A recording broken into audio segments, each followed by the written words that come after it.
Welcome to our channel. Today we how to transfer your Shopify store to a new theme, beginner guide step by step clearly. The first step is to log in to your Shopify admin panel. Once you're logged in, navigate to the online store section from the left-hand menu. Click on themes to view your current theme and available options. To explore new themes, click on the Visit Theme Store button. This will open a new window showing a variety of themes available for your store. Browse through the themes and select one that you would like to apply. Once you find a theme, click on it to view its details. You can click the Try Theme button to add it to your store for previewing.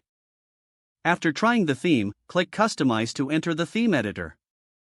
In the theme editor, you can adjust various settings and see a live preview.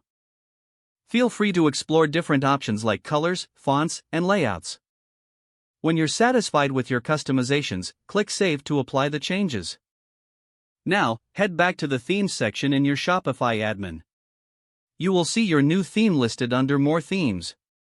To make it your active theme, click on the Actions button next to it. From the drop-down menu, select Publish to activate the new theme. Confirm your action in the prompt that appears. Now, your Shopify store will be using the new theme you selected. Visit your storefront to see how it looks to your customers.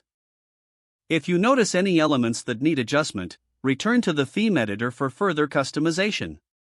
Make sure to check your mobile view as well to ensure it's optimized for all devices. Once everything looks good, you're all set with your new theme.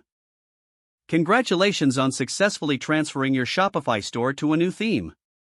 If the page does not load, refresh the browser or try again in a private or incognito window. Make sure you are using the correct email address, then retype it carefully to avoid small typos. If your password is not accepted, use the reset option and create a new strong password you can remember. Check your spam folder for verification or security emails, then complete any requested confirmation steps. Enable two-factor authentication if available to improve account security and reduce unauthorized. After signing in, review your profile details so your contact information and settings are accurate and current. Don't forget to like this video and subscribe to our channel for more step-by-step tech guides.